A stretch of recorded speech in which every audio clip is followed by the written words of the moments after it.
So today what we have for our large group meeting is a panel. And I don't really have a title for it other than interesting things to think about for stuff you do after college, I guess. Maybe we'll make it more specific. For education and degrees that you might pursue after college. Okay, so we have 4 people with us today who all have different backgrounds, but they are actually all pursuing doctorate degrees of some kind. And as you know, in UBRP, we don't want to pigeonhole you into doing anything in particular, but we do want to inform you about things that you can do to get to where you might want to go. So that's why we're having the panel today. So starting from this side, this is Ben Rivera. He's a UBRP alum, and he just finished his master's here at the U of A in Physiological Sciences, and he just recently got accepted to medical school at Loma Linda School of Medicine, so that's where he's going next. So I'm going to give you like a short breakdown of everybody, and then I'll have them talk more about their experiences, and then we'll basically do like Q&A. Okay? So that's Ben. Julie, some of you may know Julie because she's also your small group leader, but Julie Huynh is an MD PhD student here at the U of A. She actually finished her master's in MCV through the Accelerated Master's Program before she entered the MD PhD program, but she's a UBRP alumna as well. And then we have Elizabeth Joes. She's a PhD student here in MCV. She just finished the ABBS program, and she can talk more about what that is when we get to it.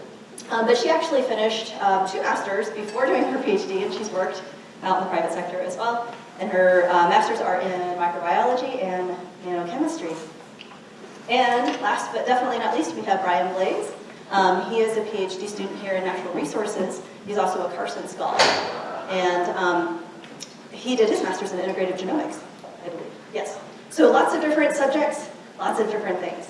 Okay, so what I'm going to ask you guys as panelists to do is maybe take 5 or 6 minutes or so and talk about what you're doing, but maybe more importantly, how you came to decide to do what you're doing.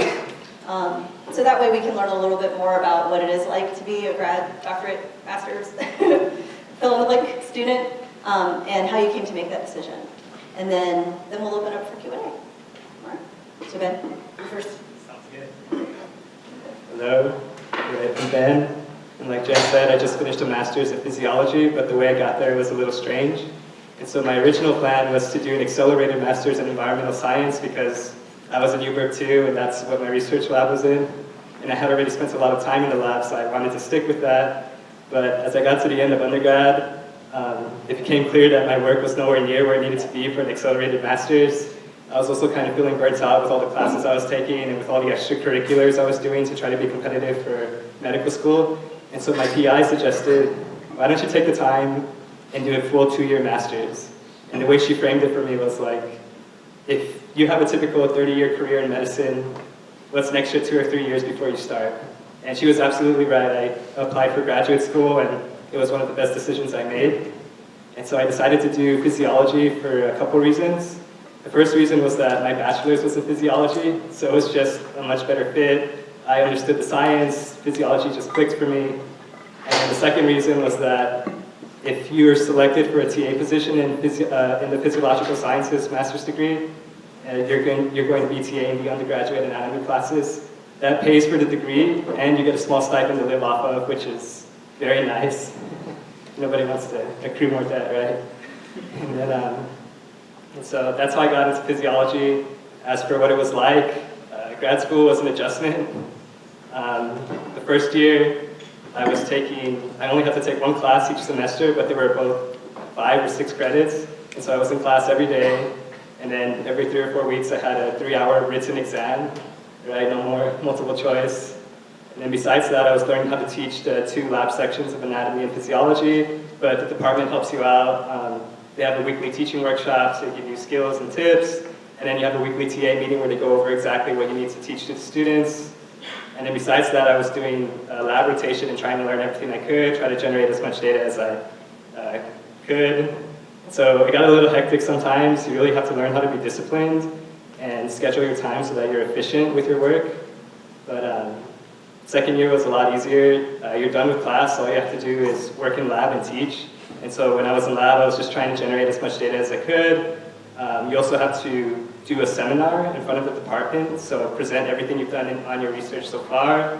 And then you have to submit a master's thesis or research manuscript, it's okay if it's not finished, to a master's committee. and then defend it. Let me see. Overall, I had a lot of fun. I mean, it was a lot of different things, but it kind of keeps things interesting that you're not just doing the same kind of work the whole way through. I really liked graduate school. I'm glad I went because I think it gave me a lot more confidence, not just confidence teaching and presenting information, but also confidence in making decisions. Because when you're in grad school, your PI doesn't really look at you as a student, but more of a colleague. So I was in charge of my project. My PI would help me with experimental design and maybe new ideas, but it was up to me to troubleshoot. It was up to me to talk to people to see what had to get done. It was up to me to seek out new methods, figure out what to buy, what we needed. And so grad school makes you very independent. And, yeah, so one thing I would advise you to do if you're looking into grad school is make sure you find a lab with a good PI, somebody who puts their students first, because that makes all the difference.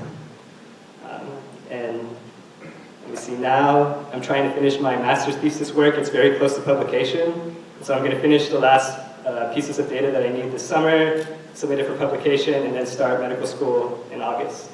So yeah, let me know later on if you have any questions. Thank you. Hi, I'm Julie, and as Jen said, I'm at the MD-PhD program here. So I just finished my first 2 years of med school, and I am in my first year, I guess finishing the first year of grad school now.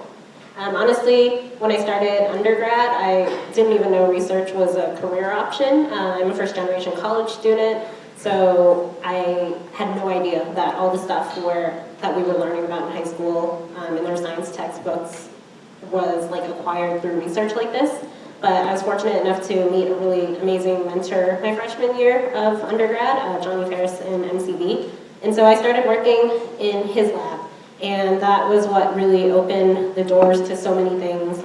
Like Ben said, one of the most important things you can do is find a mentor that really supports all of your goals, including research, but opening new avenues in all fields that you want to go into. Because while I fell in love with research from working in his lab, he knew I had always wondered if medicine would have been right too. So he actually really encouraged me to seek out doctors to shadow, and it was through a postdoc that was working in our lab at the time that introduced me to a geneticist here at the University of Arizona.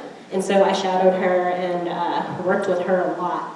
And it was really the combination of two of them that made me want to pursue an MD PhD, because I really want to run my own lab. I love asking and answering questions about science, but I also love seeing patients. So a typical MD PhD career is usually about like 75% in the lab and then 25% in the clinic. And so those two were really my inspiration into getting into doing the MD PhD program. Other things that I've done, if anyone has any questions, is I was really into science communication. So I worked at Facing Our Risk of Cancer Empowered in between undergrad and med school, so around the time I was doing my master's.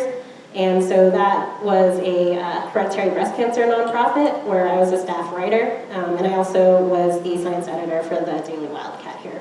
And so I guess my whole career trajectory has really just been follow your heart, as cheesy as that sounds. If you just do what you want to do and what you like to do, everything just kind of works itself out. Hi, I'm Elizabeth. So I'm doing my first year, almost finished my first year of PhD, and I've just joined the MCB department, and I actually work with Julie in the same lab. I actually have a very weird story as to how I got here. I was very interested in biology as a kid, and so I wanted to, learn about DNA and RNA, and it like totally jazzed me. And I'm like, I want to do this. And so I did my undergrad in biotechnology, and when I did that, I had this really great research experience. And when I was doing it, I came across some mentors who were like the best. And so I was like, do I really want to do research, or do I just, want to just go out and work? So after I finished my undergrad, I was very much in a dilemma. Should I do a master's or not? But I thought, let's just give it a shot and do a master's. And it was a good experience. I learned a lot in terms of, being able to think scientifically and, apply myself. But I still didn't feel it was enough. I just was like, okay, I've learned something, but I really can't apply it in terms of actually sitting in the lab and, thinking through experiments and like being able to troubleshoot. And so I thought I'd go and work for some time. And so I worked for 2 years as a research technician. And that really like changed me in terms of like being able to really troubleshoot like experiments on my own, really talk with my PI and being able to figure out stuff and being able to apply myself. And I think after 2 years of working as a research technician really trained me for a PhD. And that's when I like applied for a PhD and got the UFA. I think the best advice I could give you is really look for a PI who works well for you. I think, as they said, it's so important because I've had bad experiences where having a PI that you just don't gel with does not it will really discourage you. And so go do something, be with somebody, doesn't matter how famous he is or how good he is, in terms of, but you should gel well with him. You should be able to tell him your goals and he should be listening to you in terms of what you are saying, he or she. So I think that's the best advice if you really want to pursue a PhD or even a master's degree with a thesis. It's something to think about. Hi guys, I'm Brian. So I grew up chasing frogs in swampy places in England, and that passion is just sort of carried over, and I followed that through. So I did like a general biology program for my undergrad, and when I finished that, I wanted nothing to do with grad school. I wanted some time off, and I ended up working for 3 or 4 years as like a wildlife technician for various agencies.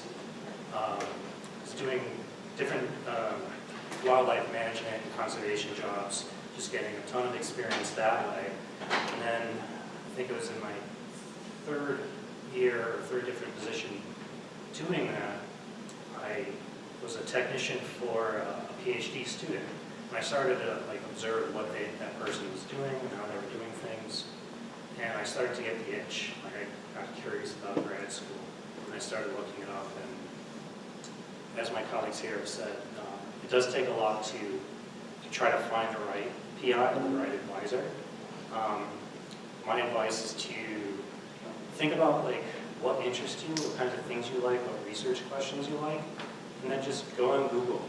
Find out who's doing what, and make a list of different professors who are doing similar things and just reach out. And I definitely agree where you need I think finding the PI is probably the most important thing if you decide to go to grad school. Just finding someone that you gel with, that it feels right. If you can, try to meet that person. If not, just email and phone calls and stuff like that. So I think I reached out, or at least I looked into about 20 different professors before I narrowed it down and found the one that was going to work out for me for my master's, which I did in genomics, but I was working in sort of a mix between genomics and ecology. Great experience all around, really sort of learn different ways of thinking. And it's not just the education aspects, it's also the opportunities to meet people, to learn about yourself and how you work, to design your own research questions. You're not just having to follow directions, but you are in charge of designing where you want to go. And the advisor is sort of there to keep you from veering off the road and to cut the red tape. And by that I mean they help you if you got to apply for research permits and things of that nature. But for the most part, they kind of let you go and do your own thing. So I did my master's separately at a different place. I did it in South Dakota, through the Black Hills.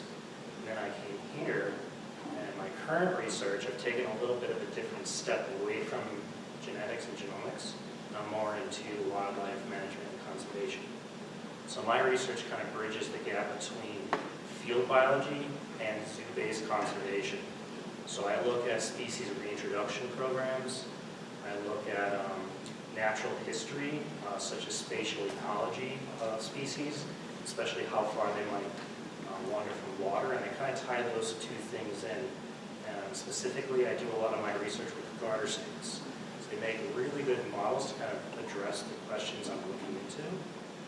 And so I work locally with the Phoenix Zoo on species reintroduction programs, but also some natural patterns that I go out into the field and work on. So I'm in the middle of the road with my PhD. I'm in year 3 out of year 10,000 right now. I'm about halfway done. I think I have some general pointers I jotted down, but I think what we'll do is just turn it over to you guys, and if there's anything that we missed in our discussion, then we could address them. Okay, so now you know these guys a little bit better.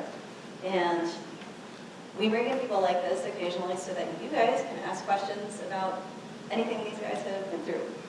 So, questions? Yeah? Yeah, can you guys talk about one of your greatest struggles? Great. So the question is, so I'm going to reiterate the question just because we're filming. But yeah, the question is, what were your greatest struggles?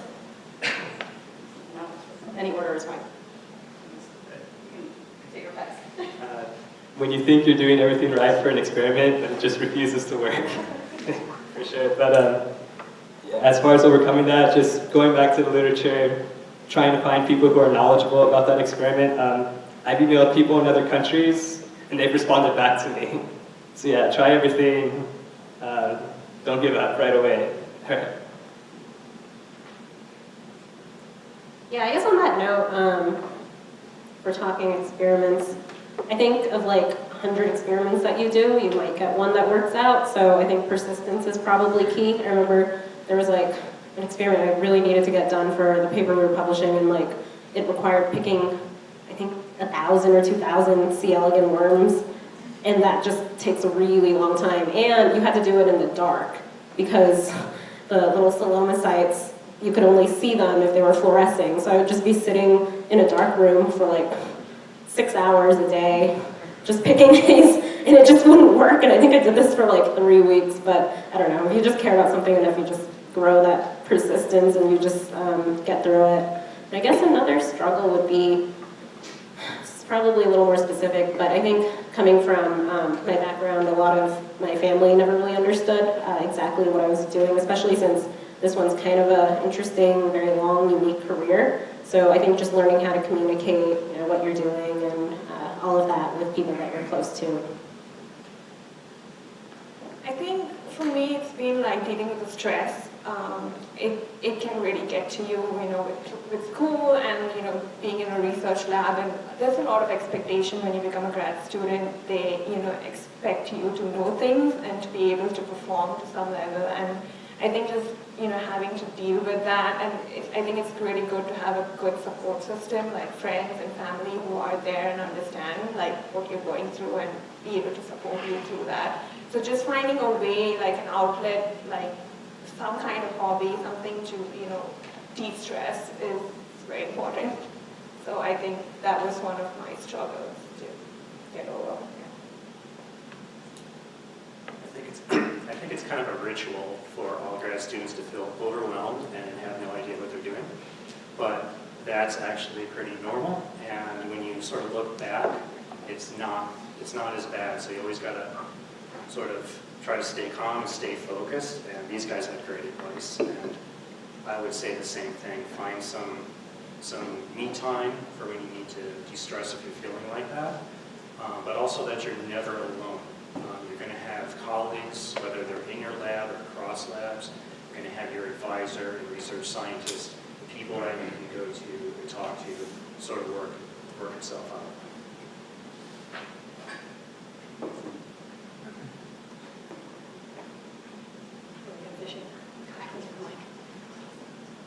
Another question. Yeah. So I guess this is more specific to the two people that are in med school or that apply to med school. Do you have any tips as far as studying for the MCAT? That you study by yourself or in a class setting, like a program? So the question was, it's specific to med school for people that are studying for the MCAT, what advice they have. But if you don't mind, I think I can expand that. I mean, generally for grad school, you have the GREs. And so I'm going to rephrase it as for entrance exams, for things that you have to do afterwards. What advice do you have? Want me to go the other way here? Let's start this way. Go around. All right, I could offer advice on the GRE. Granted, I took it about 10 years ago, and I think they changed the format. It sucks. It's a lot like the SAT from high school, so don't just walk into it. Do try to do some of the study guides. There's a bunch of free sources. If you want, you can buy some of the books or some of the tutorials and so forth. But you should know that it's not really a great way to assess your working ability or to assess how someone's going to work. And the advisors you're going to be looking into know this. I know some schools are really fussy about, a certain score. Other schools just want to know whether you've taken or not, and some schools, they don't even require it. But know that, don't stress too much about it. Study and work hard and try to do good for yourself, but know that, the professor or the advisor is probably going to be looking for other things than that GRE score. Yeah, I think I agree 100% with that. I mean, I can just talk about GRE, but I mean, for me, I spent some time, I really put effort into studying for it because I wanted to, do well and get into a good school. I took it like 5 years back too, but it's a good experience, but don't worry about your score. If you work hard, you're just going to get a good score and it'll be fine. Mostly, I think, especially when to get into UFA, I did contact professors. I spoke to them saying I'm interested in their work, and it was a good, they look at many other things apart from your GRE score, but do your best and it'll be fine. So I took the new MCAT, but I guess for you guys it's just the MCAT. This changed what was it, 3 years ago?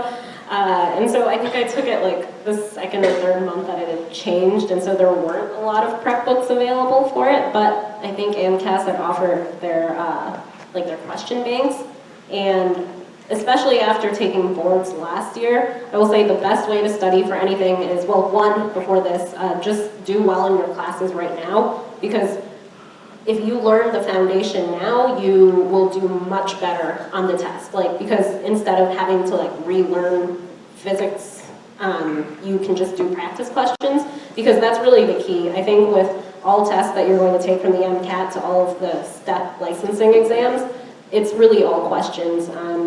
I used UWorld exclusively last year to learn all of my stuff, and that's just a huge question bank that you do to prep for that. So I would say do well in your classes now, learn it now, don't just do it to get the A, do it and actually learn the material, and then hone it and actually learn it by doing as many practice questions as you can. Because I would get the books or stuff like that, just if you need to brush up on stuff, but you really should be learning the majority of your classes and just using that as a refresher. I second what Julie said. Yeah, definitely do the best you can in your classes for the foundation. But by far what helped me the most was doing tons of practice questions. And then another good piece of advice I've heard is to dedicate a small chunk of time just to focus on prepping for the MCAT or GRE, 1 month and 2 months, and just knock it out. I started prepping for the MCAT during my first year of grad school because I thought I would have a ton of time to study. I didn't. And so the class I was taking helped out with the biology portion, but it was rough. If you do have to take class while you're studying for the MCAT, I recommend just doing a little bit every day. Don't try to knock out tons of pages all at once, because you'll just discourage yourself. Yeah, so on that, I was actually supposed to take the old MCAT, but it's because I really only gave myself I think 3 or 4 months to do it, and I was doing my master's also at the same time, so it's really not, if you're going to do it, it's totally doable while you're taking classes, just give yourself a wider range of time to prep for it. Yeah, because a lot of people will do the summer, where they just do 2 months of serious studying. So I will take a moment to divulge in my previous academic advisor days to tell you a horror story. So I had a student once who was pre-med, studied for the MCAT, did all the right things. And the day he took the MCAT, he got food poisoning. Whatever he ate for breakfast just didn't do it. He went to a restaurant, ate something, went to the MCAT and got food poisoning, and had to leave the exam, which meant it was invalidated, and there were no other test dates that he could take it. So he had to wait an entire year to retake it and reapply to medical school. And so, I mean, we laugh about it now, obviously, because he did fine, he passed, he got it, and life is great. But there are times that we talk, and he's like, oh my gosh, that was so horrible. And he's like, but sometimes that's what life throws your way. And he said, actually, I learned a lot in that extra year that I took off. So I guess the moral of the story is, like, don't eat anything weird. If you're going to take the MCAT or the GRE or anything else important on that day. Okay, it has happened. What other questions? There must be one. Yes? This is more for Julie.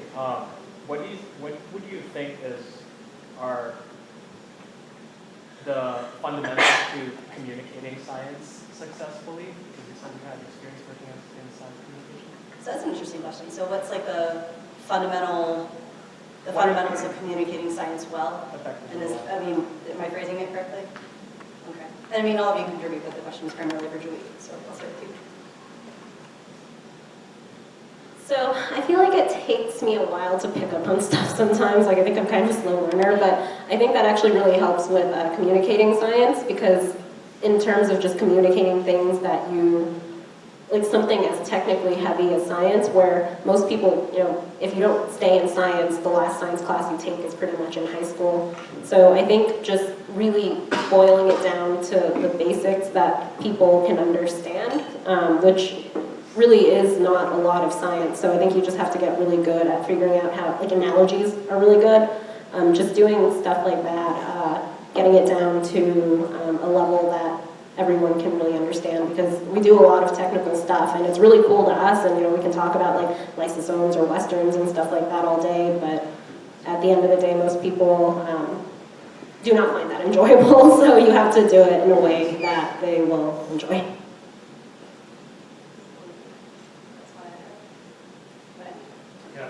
If you want to practice, writing is great.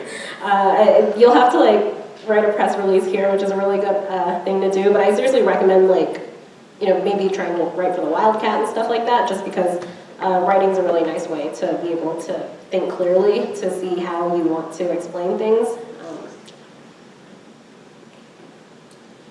Yeah, that was all really good advice. I second all that. You sort of want to know your audience too. You guys could probably understand some of the jargon if I start to talk about ecology or general biology stuff, but if you're sitting down with a family dinner or something like that and they have no idea what you're doing, you got to kind of adjust a little bit. So general advice is to try to get away from jargon terms and just try to talk broad without talking down either. And communication is not just verbal. It can be through writing samples, blogs, social media, video, a variety of different sources, radio. And just knowing your audience and being able to tell a relatable story. The more visual the story, the better it is received across professionals and novices alike.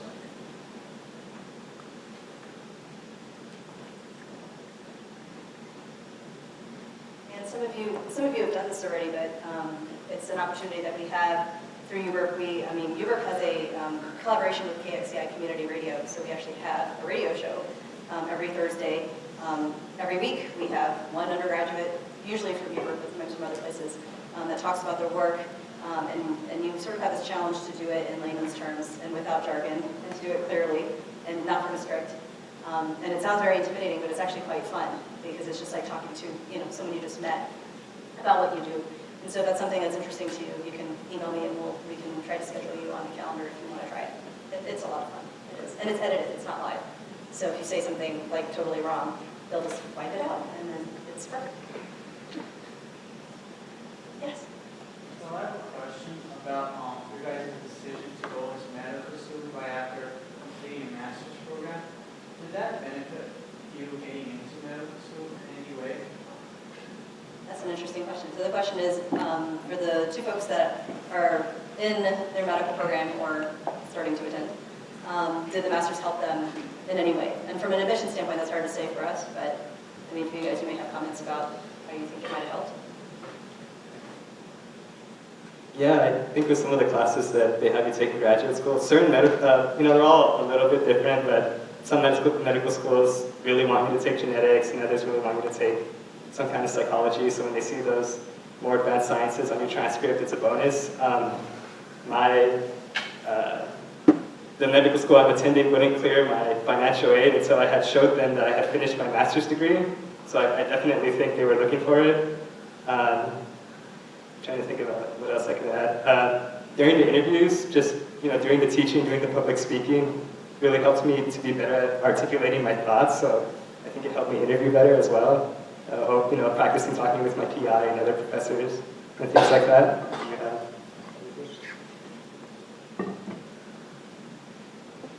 So I definitely did the master's because I really wanted to pursue a career in research, but in terms of just, I think, from a purely like medical school admission standpoint, I think that skills that you acquire during your master's are like very, very important because you'll go to conferences, you'll have to talk, you have to, again, like become very persistent in doing stuff, like you just learn, never to give up and stuff like that.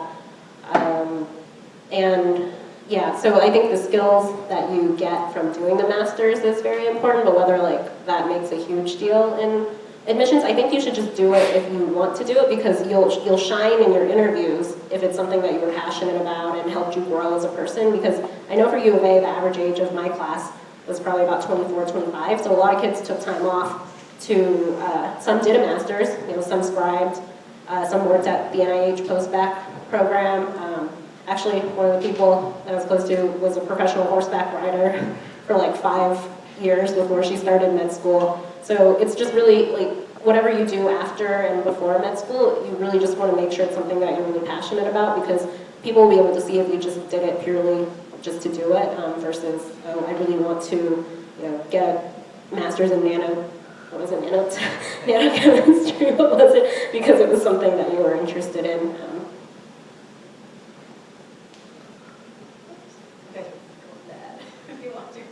I would just say that that's all applicable to beyond the medical field too. Sound advice. Another question? Yes. Yes. Was finding a PI for you guys easy or was it like a trudge? Interesting question. So was finding a PI easy or was it a trudge, particularly article? How do you run this? I would rank that task as number one. Finding the right PI. For my master's, I said this earlier, I think I made a list of like 20 to 30 potential people, and I emailed a bunch. Some never got back to me. That's just how it goes. They're busy, they lose track of emails. Some got back with short responses. Some got back with more detailed responses, and you have a little back and forth, sort of feeling it out to see if it's going to work. And then for me, one really worked out. There was a lot of communication. We had similar ideas. So it's just kind of like finding that relationship and seeing how you feel. And it's okay to ask any kinds of questions too, like how they work, how they're going to treat you. It's okay to ask because you kind of want to find a balance between a micromanager and someone who's completely absent, right? And then the same thing's going to apply whether you're going into master's degrees, whether you're going into straight to PhD program, or even after a master's and into a med school or a PhD program. So I think, so I've worked in multiple labs before I actually started my PhD, and so I had an idea of what kind of PI I really wanted. I think it's good to think about it, like what works for you and make a list of things that you really want from your PI. It was very difficult for me to choose, the PI that I'm right now with because I had great options, and before I moved to U of A, I had actually written to certain PIs, and they were like, yeah, come and rotate with us. And you have to realize one thing is that when you're communicating on email or face-to-face, may not be the actual thing. Like doing a rotation and actually working with them is going to tell you how they work. And so I think it's very important to, when you're doing your rotation, to notice little things about the PI, how they work, whether they are pushing you, how much you want them to push you, is it too much for you? Can you survive with the stress in the lab? Do you like the people in the lab?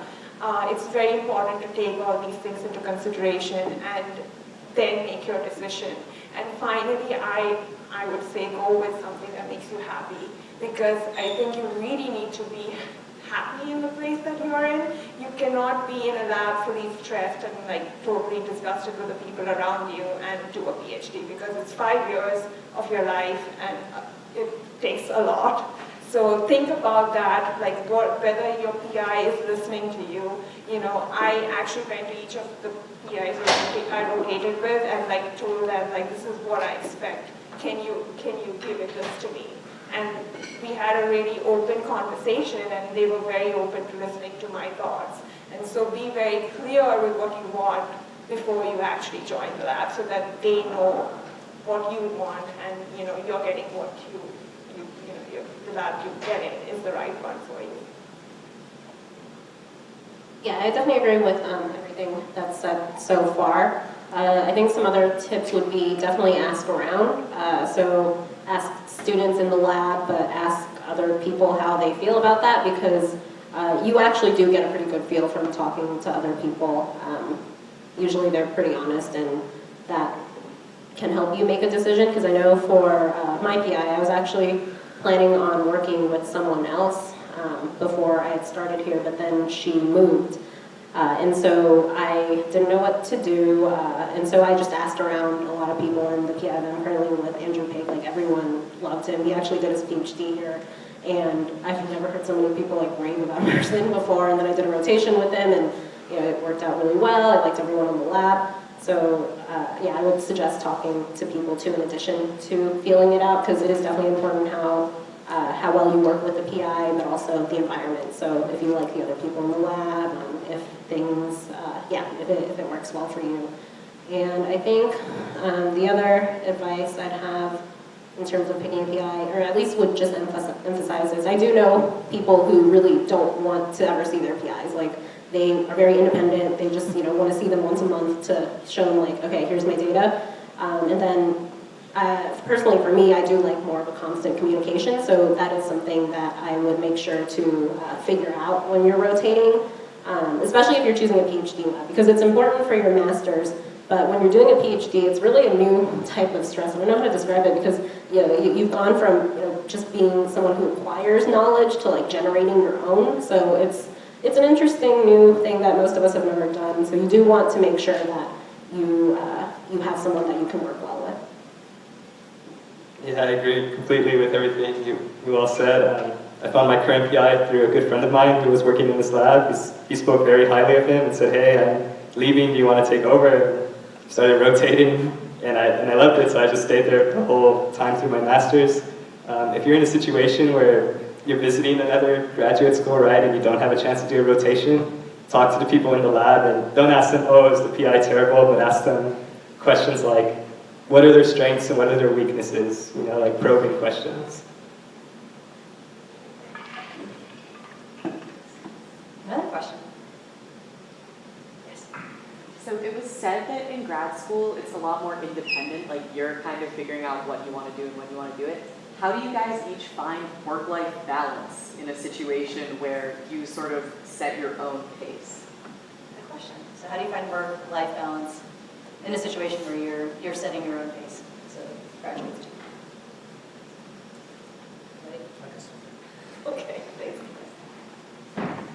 All right, so who's a morning person? Okay, and who's a night person? Or you guys, cool. So it doesn't matter. So you find out when you work the best. If you're a morning person, you work really well. Focus on your research then. If you're a night person, do the opposite. And when you know that there's a period where you're just dull, lag, your brain is dead, don't bother trying to push through the research. Take that opportunity to do whatever you need to do in your personal life, whether it's simple things like doing laundry, or if you need to go run errands, do things like that. I think just finding when you work best, trying to squeeze your research and what you need to do in that time frame, and then let the other remaining time periods open to just do the other things. That would be my advice. So I try to keep like one day of the week where I just don't do any studying or any research, and like I really work hard the rest of the week to make that one day available, and like go out, like hike, meet friends, and try to de-stress. And it's not always possible, but I really, really try to make that possible. And if you work hard, during the week, you can like make it work. So if you have a good PI and he's like totally, you do you, whenever you want to come in, you can work in like, you can work at 10 in the night or you can work at 7 in the morning, then it's all up to you to, just schedule your day. I find it easy to make, a list of things that I need to get done in this week, and I try to get it done by then, and then, have a day off, so. Yeah, I think, like I said, finding like the time that works best for you really is important. So I'm a morning person, so I usually try to start my day at 7, and then I try to finish by 5 or 6 with whatever it is, and so I have my nights free. I'll do 6 days a week. I do try to take a day off too. But I think also just knowing that there are going to be periods of time when you are going to have no life. I did boards last year, so that was like 10 hours a day of studying at least. I just did orals, and that was also a very rough period of time in my life. So I think for those times, don't follow your schedule, do whatever it takes to like get through. But in general, I think figuring out a schedule that works for you now is important, and making sure to balance that. Because what I also like to do is travel, and I always make sure that, okay, like scheduling that in, whether it's just a close trip like nearby in California somewhere or going somewhere to visit a friend, I always make sure to not just work all the time, because you're going to burn out, and it is also your life, and you should definitely make time for things that you enjoy doing. Yeah, you guys are taking all my things that I was going to say. But yeah, definitely block out time to sleep, right? Block out time to take care of yourself, make food, do laundry, chores around the house. There's always going to be work to do in lab. It's never going to be finished. And so my general advice is prioritize the stuff that has an imminent deadline or an immediate deadline, like an abstract, data that you need for a presentation or a conference, things like that. And I mean, this is not from a grad school standpoint, but having been a middle school science teacher previously, and that's what I did right after I graduated, I think my best advice to you on that is set your boundaries and try to stick to them. I mean, that was sort of mentioned, but I know for me, being a school teacher, I mean, there's always things that you could do. There's always like ways that your brain is running. But I always told myself, like, I'm only going to go to work and work at work. And when I go home, I'm going to let home be home. And so, I mean, that meant when I was teaching that I would get to school at 6:30 every morning, and I would leave every day at like 5:30. But when I left, I was like, I'm not grading, I'm not doing nothing. I'm just hanging out, watching movies, doing whatever. And it made for a really happy home life. So keep that in mind too.